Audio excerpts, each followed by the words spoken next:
Estamos com a certeza de que a Tua bondade, Senhor, certamente nos seguirão todos os dias da nossa vida. E habitaremos na casa do Senhor para todo sempre. Pai, eu oro nesse instante pela ministração da Tua palavra, Senhor. Pai, eu de mim mesma nada tenho, mas eu me submeto à ação do Teu Espírito. Porque a Tua palavra é que é vida, a Tua palavra é que é alimento, a Tua palavra que é cura, que é libertação. Então, que a Tua palavra nesta manhã cumpra o propósito para o qual ela foi enviada, Senhor. E que apesar de mim, apesar de nós, Senhor, a Tua palavra frutifique, Senhor. Encontre nos nossos corações terra fértil para frutificar, Senhor. Para transformar, Senhor, para, ó Deus, restaurar. Quem sabe nesta manhã, Senhor, há pessoas aqui que precisam de restauração no relacionamento contigo, nos propósitos, no ministério, na missão, papai. Então eu já oro para que cada palavra, Senhor, possa ter essa missão, Senhor, de provocar em nós um despertamento, abrindo os nossos olhos espirituais, abrindo os nossos ouvidos espirituais, Senhor, para que possamos Te ouvir, verdadeiramente ouvir a voz do Senhor, que fala. Espírito Santo, fala conosco nesta manhã, em nome de Jesus, e que o Teu nome seja exaltado, glorificado, Senhor, pelos testemunhos. Assim eu oro em nome de Jesus. Amém. Podem se assentar. Nós estamos estudando o livro de Jonas e ficou ao meu encargo fazer a conclusão, né, desse livro tão pequeno, mas tão profundo. Capítulo 4 de Jonas. E eu confesso para vocês que, já conhecendo o livro, já tendo inclusive pregado em outro momento sobre Jonas, eu fui novamente impactada durante essa série de mensagens. Como é precioso, né, nós vemos que a palavra de Deus ela se renova, ela é mesmo uma palavra viva e atual. Billy Graham dizia que é tão atual ou mais atual que o jornal de amanhã, né? Então ela é atual e esse livro é atual, ele é contextual para as nossas vidas no dia de hoje. E é isso que eu espero, que assim como o Espírito Santo falou ao meu coração, eu espero passar para os irmãos e também que da mesma maneira os irmãos possam ser despertados aí para novas revelações e reflexões na palavra do Senhor. Vamos iniciar relembrando o que a gente aprendeu ou o que a gente já sabe do livro de Jonas. Quantos aqui participaram de todas as outras séries, estiveram nos cultos anteriores? Tem bastante gente que não esteve, então eu também recomendo que você vá lá no nosso YouTube, está lá gravado para você, de repente, assistir a pregação de número 1, que foi Deus, não fuja da presença de Deus, é isso, Maurício? Não fuja de Deus. A segunda, que foi com a Letícia, a oração de Jonas, é isso? Cadê a Letícia? Ela saiu. A 3, com o pastor João, que foi o Deus da segunda chance. O tema de hoje é o Deus da compaixão. Então, o que nós sabemos? Quando você olha para o livro de Jonas, você vê que ali no primeiro capítulo, basicamente, Jonas está fugindo e enfrentando uma tempestade. E essa tempestade, ela foi enviada por Deus. Então, você se lembra que Jonas foge, pega um navio, né? Meu filho usou essa imagem muito linda. Uma pena que não dá para ver, mas aqui embaixo, ó, na imagem que ele fez, tem um peixe, viu, gente?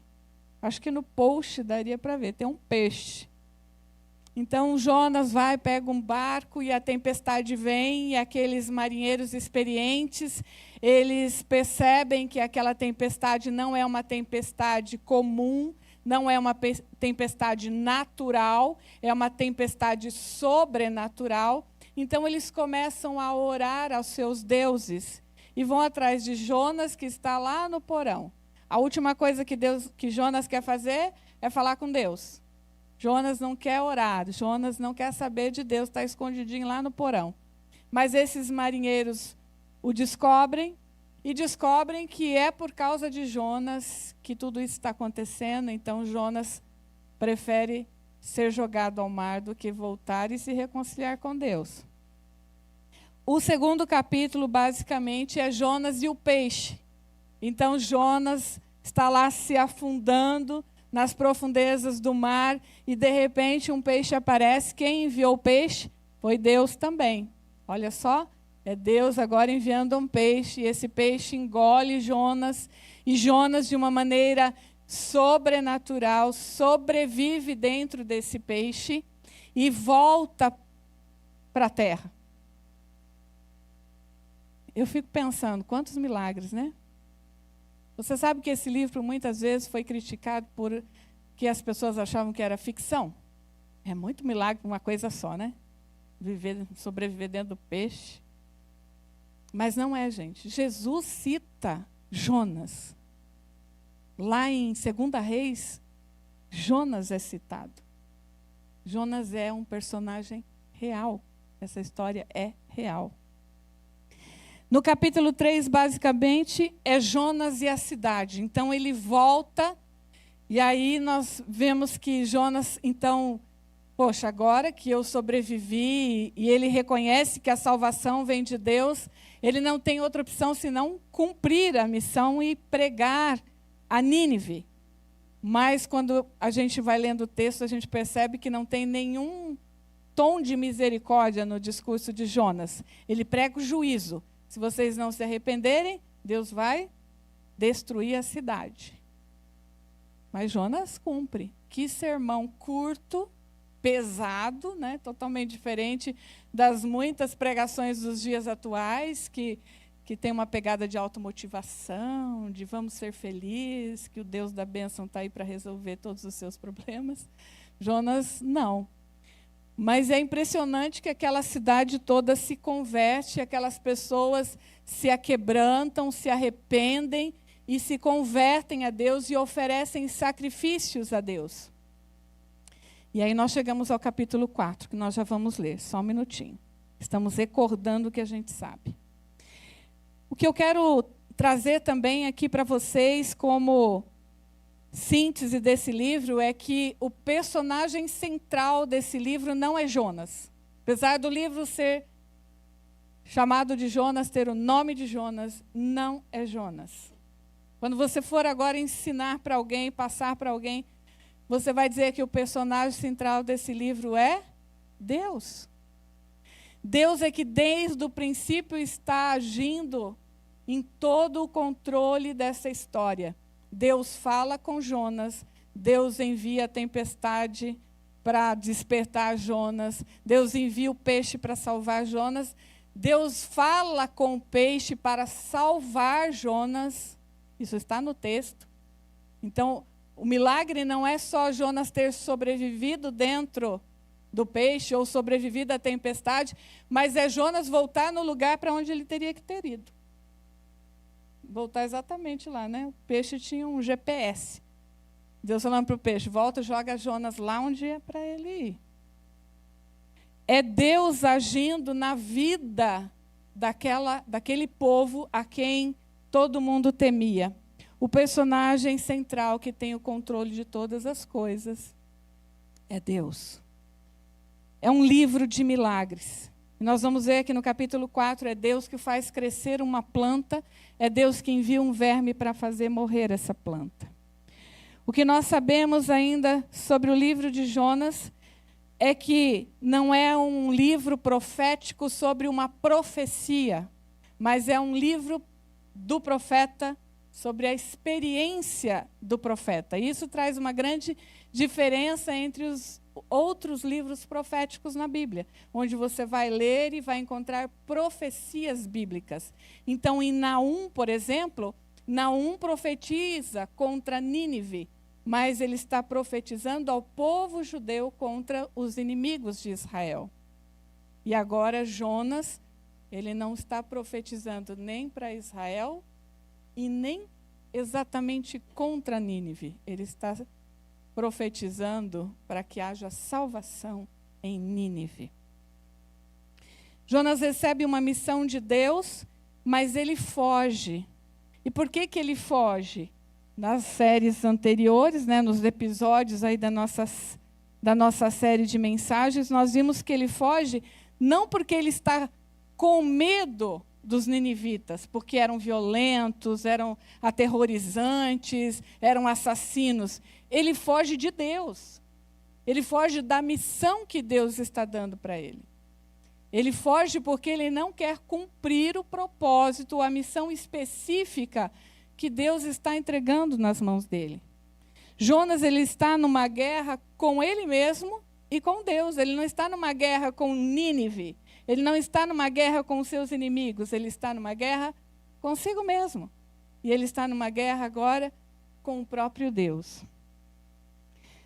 Nós aprendemos que Nínive era a maior cidade do mundo naquela época, a capital do Império Assírio. E, como eu disse, extremamente violenta. Mas, no capítulo 3, Deus revela ser muito importante para ele. Muito importante para ele. Porque o livro de Jonas é uma revelação do amor de Deus por todos os povos. É uma revelação do amor de Deus pelos gentios. Jonas é o primeiro profeta levantado a pregar fora de Israel, ou além do povo judeu, para pregar para os gentios. O livro de Jonas é uma revelação do amor de Deus por todos nós, por mais pecadores que sejamos. Porque a gente tem uma tendência a dizer os outros pecadores e não nos incluirmos, né, gente? Nós somos pecadores santificados, pecadores justificados, mas somos pecadores. É uma revelação do amor de Deus por todos os pecadores, por mais pecador que seja. Jonas, olhando para aquela nação, falou: mas como assim? O Senhor prometeu a salvação para nós, nós somos o povo escolhido, nós é que somos, que temos um relacionamento contigo, agora o Senhor quer salvar aquela nação, aquele povo violento, aquele povo que pode vir contra Israel e ser um grande inimigo nosso. Alguma coisa está errada, o Senhor não sabe o que está falando. É isso que Jonas está dizendo. Jonas é um livro de contrastes. Jonas quer morte, Deus quer vida. Jonas racionaliza e cria um plano para fugir de Deus. Deus usa o tempo todo o sobrenatural e a sua mão divina para o trazer de volta. Jonas foge, Deus o resgata. Jonas quer destruição, mas Nínive é transformada. Jonas quer fracassar, Ninguém no mundo quer fracassar no seu ministério, na sua missão, mas Jonas quer. Não, é melhor eu morrer, vou abandonar, porque não vai dar certo mesmo. Mas os planos de Deus não podem ser frustrados. Então, vamos ao capítulo 4? Com certeza, a hora que você for ver ou rever as outras mensagens, você vai recordar muito mais do que Deus nos ensinou aí nos 3 primeiros capítulos. Se tivesse acabado no capítulo 3, a história de Jonas poderia se dizer, apesar de todos os percalços e dificuldades, até uma história de sucesso ali, de superação. Ele fugiu, caiu no mar, foi pego pelo peixe, mas ele pregou e o povo se converteu. Tem gente que conhece a história até aí. Tem gente que conta a história até aí. Nossa, você viu? Então a cidade inteira se converteu. Jonas foi incrível. Mas o livro não acaba no capítulo 3. Tem algo mais aí que a gente precisa olhar. E esse capítulo 4, agora é Jonas e Deus frente a frente. Agora é mais ou menos Jesus e Pedro lá na praia. Jesus assando o peixinho na fogueira e Jesus perguntando para Pedro: Pedro, tu me amas? Mais ou menos isso. Agora Deus chama Jonas para uma conversa particular. Vamos ler o capítulo 4? Mas Jonas ficou muito aborrecido e com raiva. E orou ao Senhor e disse: Ah, Senhor, não foi isso que eu disse? Estando ainda na minha terra? Por isso me adiantei, fugindo para Tarsis, pois sabia que tu és Deus bondoso e compassivo, tardio em irar-se, grande em misericórdia, e que mudas de ideia quanto ao mal que anunciaste. Agora, Senhor, peço que me tires a vida, porque para mim é melhor morrer do que viver. E o Senhor disse: você acha que é razoável essa sua raiva? Então Jonas saiu da cidade, sentou-se num lugar a leste da mesma. Ali construiu um abrigo, sentou-se na sombra para ver o que aconteceria com a cidade.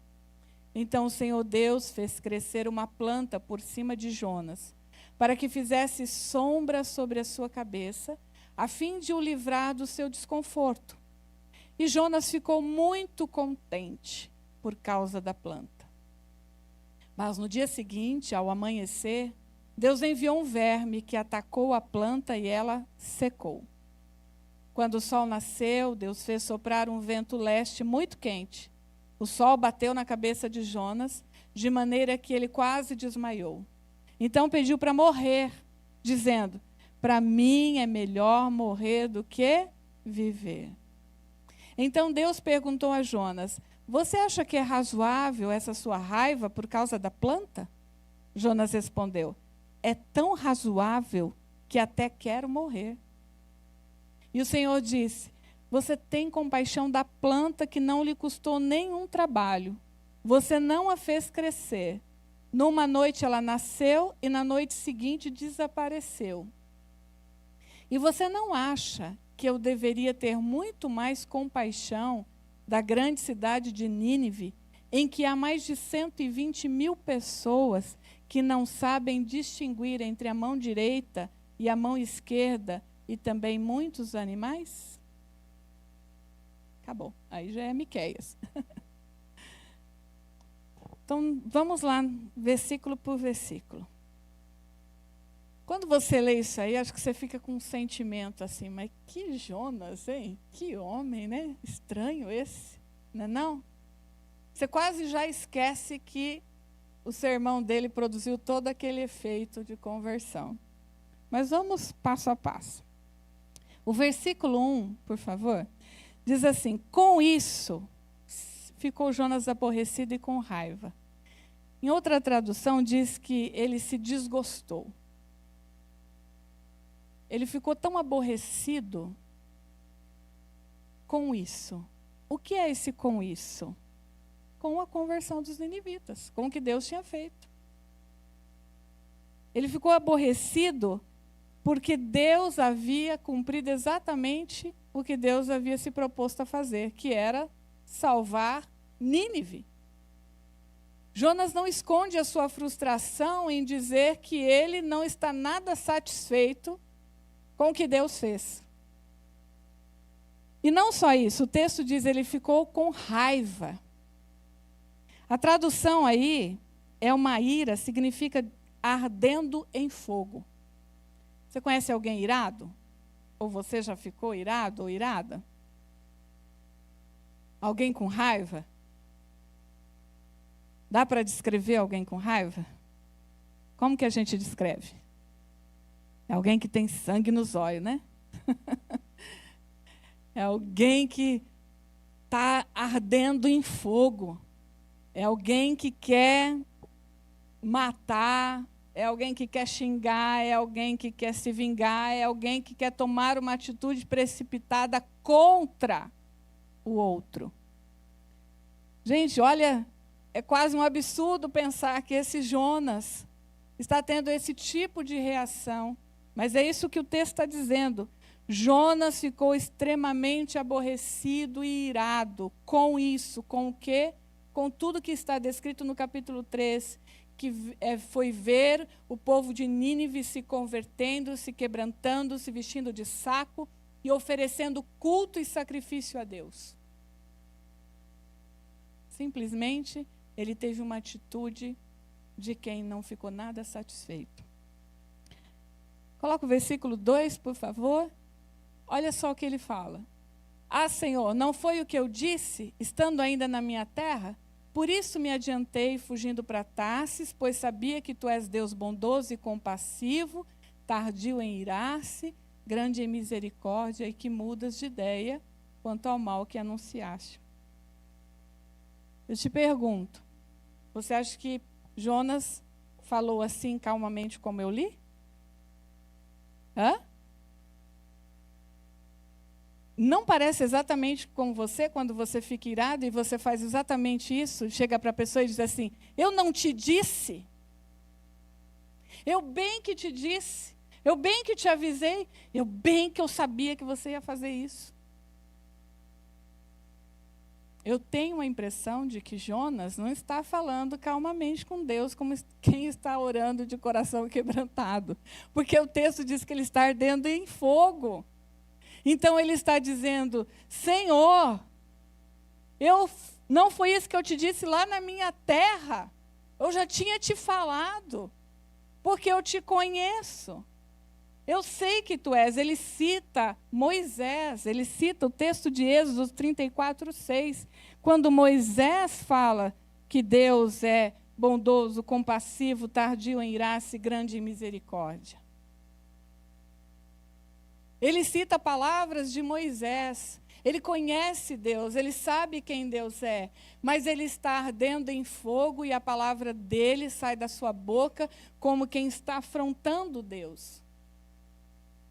Interessante que em todo o texto não há uma só palavra de Deus rebatendo Jonas, mas provando que o nosso Deus é compassivo, é tardio em irar-se e é grande em misericórdia. Jonas sabe quem Deus é. Jonas diz para Deus, você é tardio em irar-se. No entanto, ele está como que jogando, né, na face de Deus o conhecimento que ele tem de Deus para dizer, sabendo quem tu és, é por isso que eu estou muito irado. Versículo 3. Ele continua então nesse discurso ou nesse monólogo, jogando palavras, dizendo, peço que me tires a vida porque para mim é melhor morrer do que viver. Ele não é um profeta que tem prazer na presença de Deus.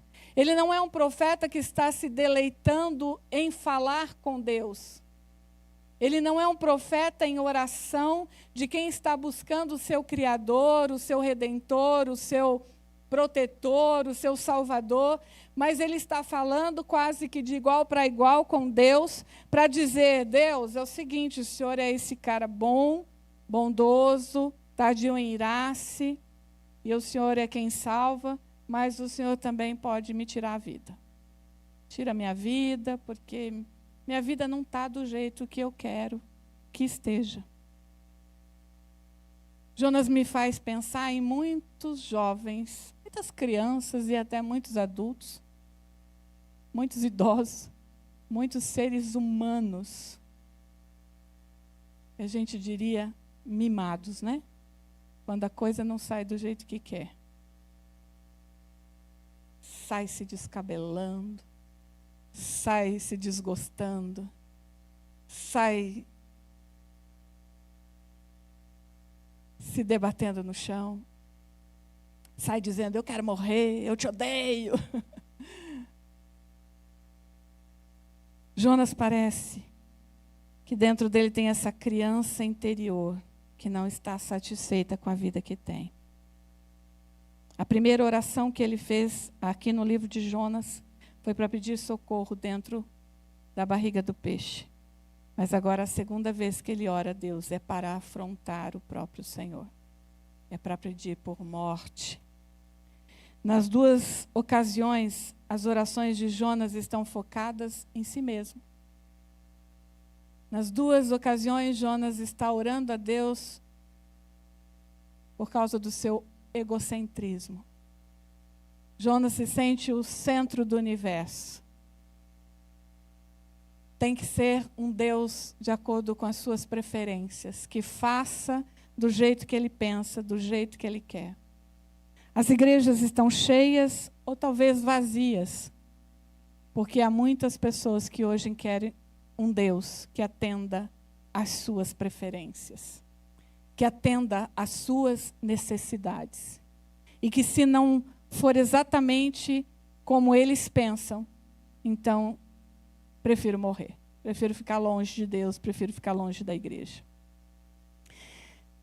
Por um bom tempo, aí se falou muito na teologia da prosperidade, que já era uma coisa que me arrepiava, né? Agora tem uma tal de teologia coach, que vem dessa coisa do coach.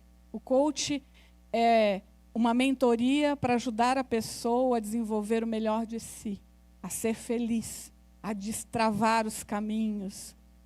E há muito pastor, né? Há muito pregador hoje usando desses caminhos, né? Dessa teologia coach, formando cristãos assim, que não querem ser confrontados com o pecado. Queridos, a palavra de Deus é escrita para a igreja. E a própria palavra diz assim: vós já tem quem vos julgue, a palavra de Deus. Quem nos julga, quem nos molda é a palavra de Deus.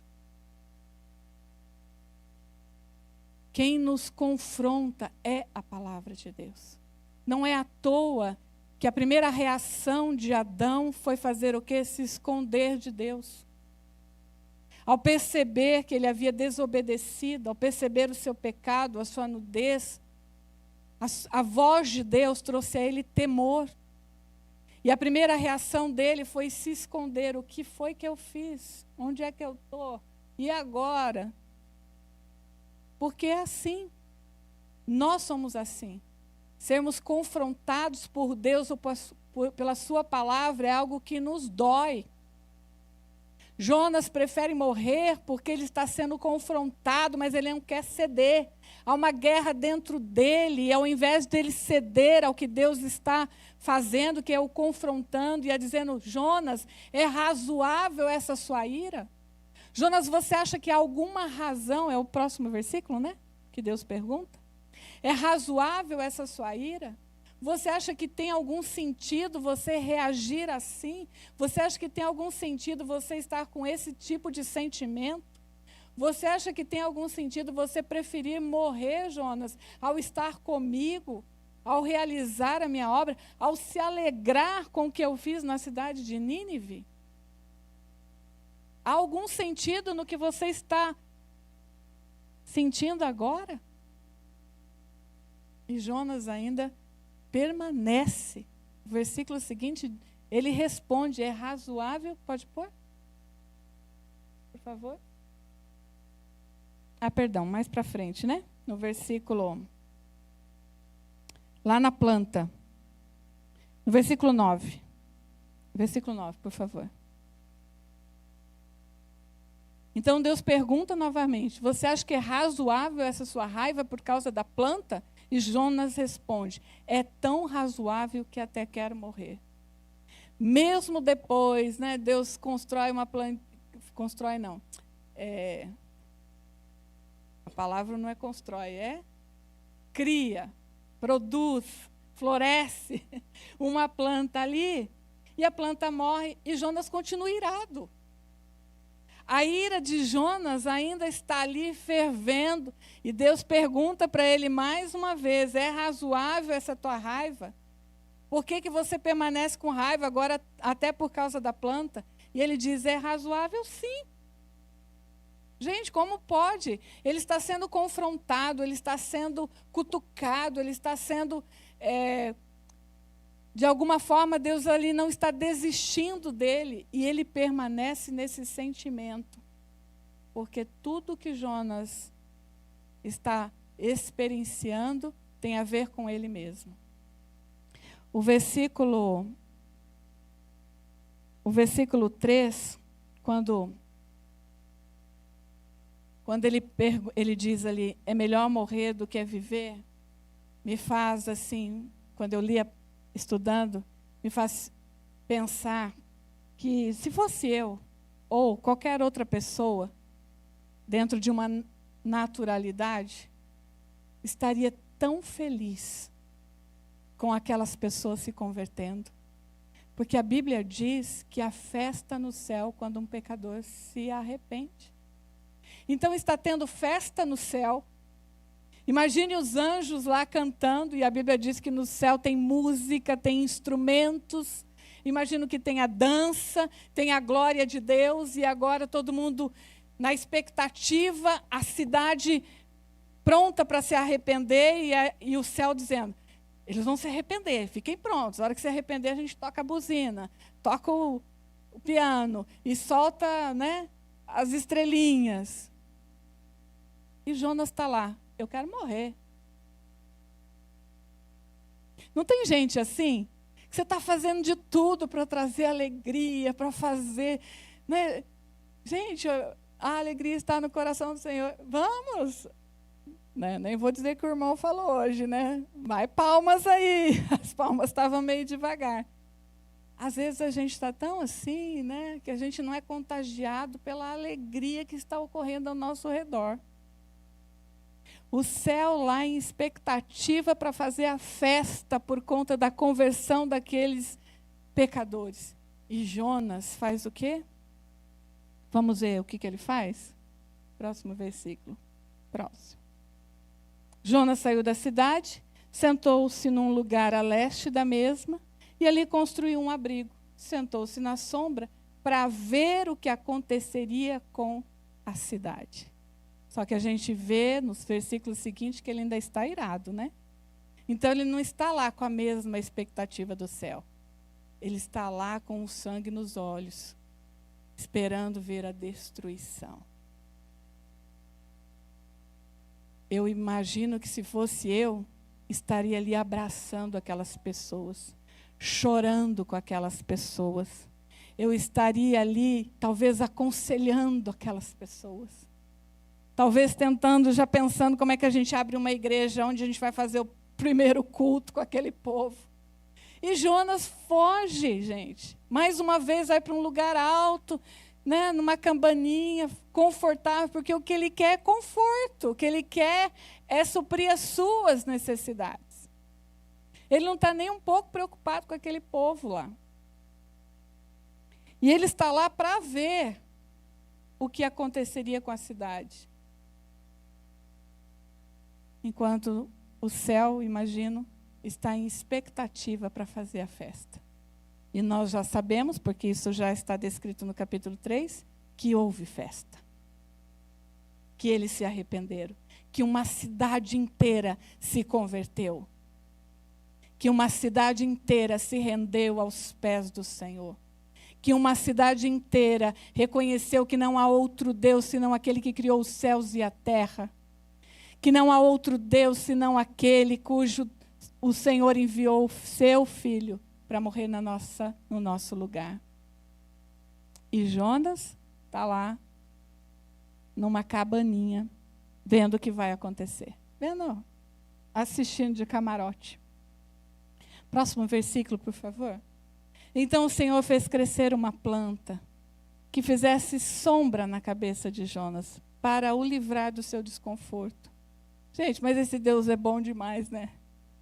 Ele podia ter mandado o verme dar uma coceira lá e levantar ele, sei lá. Fazer a mula falar, que nem falou com Balaão. Mas Deus ainda está paciente. Deus ainda está demonstrando amor por esse homem. Como Ele faz comigo e com você. Quantas vezes nós não somos um Jonas diante de Deus, incrédulos, egoístas, egocêntricos, fujões. Quantas vezes nós somos como Jonas, focados em nós mesmos, E muitas vezes querendo condenar os outros. Mas Deus ainda está lá, olhando com amor. Deus ainda está lá, cuidando dele e faz uma planta crescer e põe sombra. E o texto diz que Jonas ficou muito contente, ainda no versículo anterior. É a primeira vez em todo o livro que aparece que Jonas ficou alegre por alguma coisa.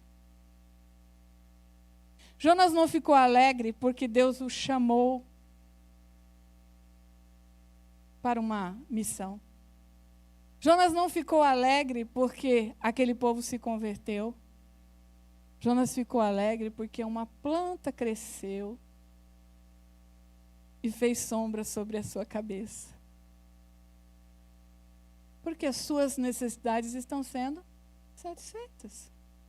Jonas é o típico ser humano que quer a bênção, mas não quer o abençoador. É o típico ser humano que quer a bênção para si, mas também não quer dividir com mais ninguém. É o típico ser humano que quer que tudo seja para ele, ainda que Deus tenha que mover os céus e a terra a seu favor. Deus faz mais um milagre em favor de Jonas. E qual é a posição de Jonas? No versículo seguinte. No dia seguinte, Deus enviou um verme que atacou a planta e ela secou. Pode continuar, por favor? Quando o sol nasceu, Deus fez soprar um vento leste muito quente. O sol bateu na cabeça de Jonas de maneira que ele quase desmaiou. Então ele pediu para morrer. Quando a árvore se foi, quando a sombra se foi, quando Deus já não estava ali mais agindo em seu favor, quando as coisas, os ventos não estavam favoráveis, Jonas novamente deseja morrer. Jonas novamente deseja morrer. Jonas fica alegre com a planta e não com o próprio Deus. Jonas fica alegre com a planta e não com a conversão dos ninivitas. A árvore é um recurso que Deus usa para tocar o coração de Jonas, mas o coração de Jonas continua ardendo em fogo, em ira.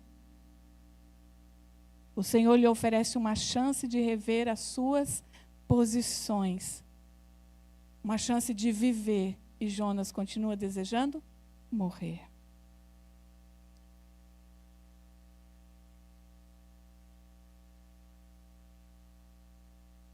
Mas eu queria te dizer algo para você pensar. Apesar da gente ficar aí agora quase que com raiva de Jonas, já tem gente com sangue nos olhos assim querendo pegar Jonas. Apesar de tudo isso, nós não podemos nos esquecer que Jonas era um homem que ouvia Deus falar. Era um homem com quem Deus falava. Era um homem que desfrutava de uma intimidade com Deus. Ele está nesse confronto com Deus, mas ele está justamente porque ele era, ou ele é um homem fiel a Deus. Jonas já era profeta. Jonas já era alguém que vivia a verdade de Deus. Jonas já era alguém que conhecia Deus, tanto que ele fala, eu sei quem tu és e eu sei que tu és bom. Eu sei que tu és compassivo. Deus está numa insistência com Jonas, porque Deus também conhece Jonas. Porque Deus também sabe que Jonas não é exatamente essa pessoa ruim. Ele está num estado ruim. Ele está num estado de ira. Mas ele não é uma pessoa ruim. Porque cá entre nós, há muita gente que sequer ouve Deus falar.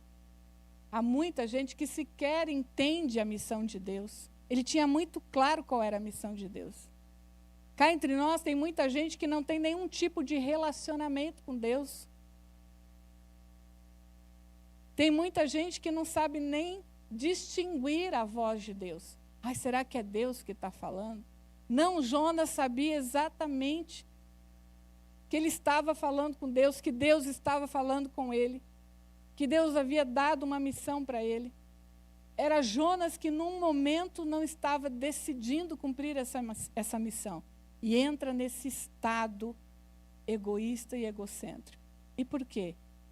Nós vimos um pouquinho nas mensagens anteriores que há em Jonas uma preocupação com a sua própria reputação, com o seu patriotismo, né, com a sua nação de Israel. Há em Jonas uma preocupação com a sua reputação ministerial, porque eu vou pregar para o povo lá que o senhor vai destruir a cidade, mas aí o senhor vai salvar todo mundo. Eu falei que ia destruir, agora o senhor vai salvar, né? Não vai ficar muito bom, a minha mensagem não vai ser clara para as pessoas. Jonas havia dentro dele um conflito. Então Deus é paciente, Deus é amoroso. E aí eu queria que você pensasse o quanto Deus tem sido insistente, amoroso, paciente com você. Quantas vezes Deus está nos fazendo perguntas. É razoável essa sua ira? É razoável esse seu sentimento? É razoável esse seu comportamento? É razoável essa sua atitude? Isso que você está fazendo ou deixando de fazer, faz algum sentido na nossa relação? Faz algum sentido dentro da nossa missão? Feche os seus olhos um instantinho e pense nisso. Ouça o Espírito Santo falar com você. Faz algum sentido? É razoável? Será que Deus não está, de alguma forma, movendo os céus e a terra para fazer você perceber, para você entender alguma circunstância, alguma decisão que você precisa tomar, alguma mudança que você precisa fazer, algum desvio que você tomou aí precisa agora corrigir a rota?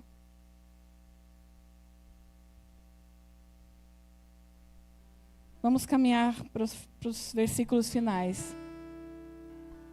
Versículo 9 e 10.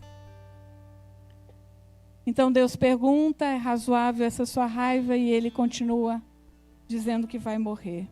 Mas no versículo 10, o Senhor diz: você tem compaixão da planta que não lhe custou nenhum trabalho. Você não a fez crescer.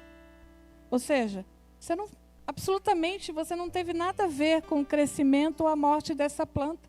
E você está demonstrando compaixão por ela? Numa noite ela nasceu e na noite seguinte desapareceu. Até aí. Primeiro vamos entender o que é compaixão. Você sabe o que é compaixão? Compaixão, alguém já disse, é a empatia em ação. A empatia é você estar no lugar do outro ou sentir a dor do outro. E a compaixão é você agir em favor do outro que sofre. A compaixão é um sentimento ou uma ação em favor de alguém que está sofrendo. Em alguém que está passando por alguma dificuldade e você quer minimizar aquilo. Então Jonas olha para aquela planta que secou e ele tem este sentimento. Um sentimento de dizer, que dó, ela morreu. Eu não pude fazer nada. Eu gostaria de ter feito alguma coisa para essa planta não ter secado. Não sei se tem alguém aqui como eu que não é muito boa de cuidar de plantinha. Eu tenho isso quando chego. Às vezes na minha varanda, olha a plantinha, ela fala, tadinha da minha plantinha, está seca. Mas é porque eu que não coloquei água mesmo, né? Porque eu não botei um adubo. Mas eu tenho esse sentimento de dor no coração de ver a plantinha lá morrendo, murchando. E aí Deus está nesse confronto com Jonas dizendo, você está demonstrando compaixão por uma planta que você não plantou, que você não cultivou, que você não cuidou, que você não regou, que você não fez nada por ela. Aí pode pôr o versículo seguinte. E você não acha que eu deveria ter muito mais compaixão da grande cidade de Nínive, em que há mais de 120 mil pessoas que não sabem distinguir entre a mão direita e a esquerda, e também muitos animais? O texto termina aí. Não tem a resposta de Jonas. O que será que Jonas respondeu? É uma daquelas perguntas que a gente fica sem palavras. Você pode imaginar qual foi o desfecho. Eu imagino que Jonas agora caiu em si. Que Jonas agora, de fato, ficou tão sem palavras que ele teve que reconhecer que ele estava sendo mesquinho, que ele estava sendo pequeno, que ele estava sendo egoísta. Porque de compaixão quem entende é só Deus. Ele é o Deus da compaixão. Só Ele tem um amor incondicional que, por mais que sejamos pecadores, Ele continua amando. Na verdade, a Bíblia diz que Ele nos amou antes da fundação do mundo. Ele nos amou quando nós ainda éramos pecadores.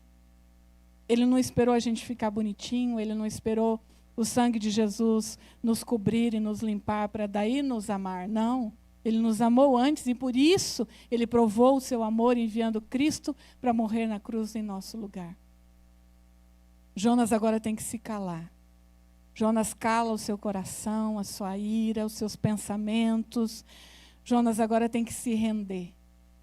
Jonas agora tem que reconhecer que não é só para Israel, que não é só para ele, mas que o mundo precisa conhecer esse Deus da compaixão.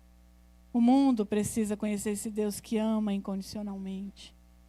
O mundo precisa desse Deus. As pessoas estão perdidas. O próprio Deus diz, pessoas que não sabem discernir a mão esquerda e a mão direita, é disso que se trata. Pessoas que não sabem para onde vão, não sabem o que fazem, não sabem que caminho seguir. Pessoas estão completamente confusas nas suas vidas. Ontem estava conversando com alguém e ela me disse, eu estou desnorteada. Um diácono da minha igreja se suicidou no prédio onde eu morava. Antes, eu estou morando agora, vai completar. Faz 1 ano e meio que eu moro agora nesse novo endereço. Então, no endereço anterior, no centro da cidade, a pessoa se suicidou ali do prédio que eu morava, do terraço do prédio que eu morava. Um diácono da igreja. As pessoas estão perdidas, desoladas. E aí Deus está perguntando, agora para mim e para você. Não sabemos qual foi a resposta de Jonas, mas qual vai ser a nossa resposta? Põe o versículo, por favor. Imagine Deus perguntando para você. Você não acha que eu deveria ter mais compaixão das grandes cidades, da nossa cidade, em que há milhares de pessoas que não sabem distinguir a mão esquerda e a mão direita? Como que essas pessoas vão conhecer a compaixão de Deus? Jesus amou tanto que lá na cruz, quando Ele estava sofrendo, morrendo, Ele fez a oração, Pai, perdoa porque eles não sabem o que fazem. As pessoas não sabem o que fazem. Quando você vê muitas vezes os assassinos dando lá o depoimento, por que você matou? Não sei. Na hora eu nem sei o que eu estava fazendo. Estava ardendo em ira. E simplesmente, a pessoa quando mata, é porque ela acredita que o outro é culpado da sua dor. E a pessoa quando se suicida, é porque ela acha que ela precisa se livrar da sua dor. Mas nós temos o Deus da compaixão. Nós temos o Evangelho que cura, que transforma, que restaura. Então não vamos fazer como Jonas e fugir da presença de Deus. Não vamos ser esse crente que quer um Deus que atenda às nossas necessidades e somente às nossas.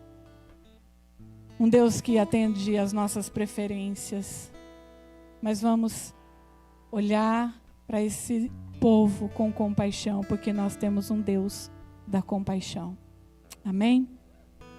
Pai, em nome de Jesus, muito obrigada por esse culto tão gostoso, porque sentimos verdadeiramente a Tua presença no meio de nós.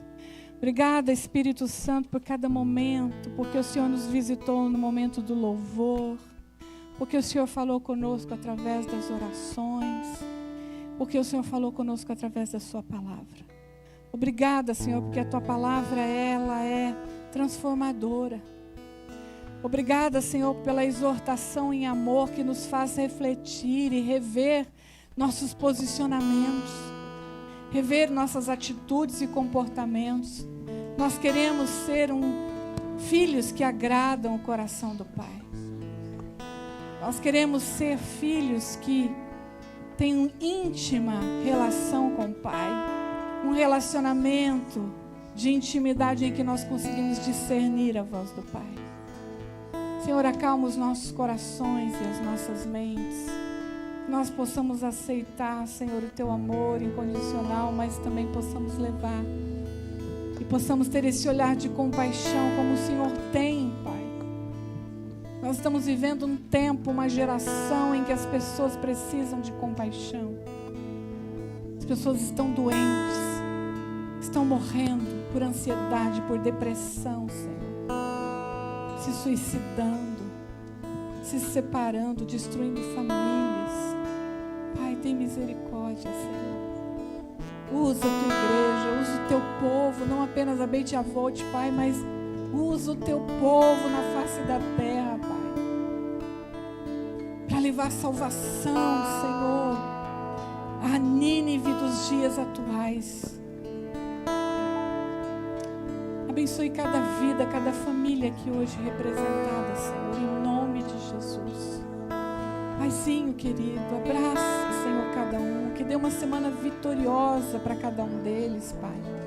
Abençoe quem está vendo pela internet, abençoe a vida do pastor João, da sua família, da Raquel que está enferma, assistindo também pela internet. Vai abençoando, Pai, com a Tua poderosa mão. Em nome de Jesus nós oramos e agradecemos. E que o grande amor de Deus o Pai, a graça salvadora do Filho, Cristo Jesus, e que a doce consolação do Espírito Santo esteja sobre cada um, sobre a sua casa, sobre a igreja do Senhor espalhada pela face da terra. Em nome de Jesus, diz um amém bem forte. Amém.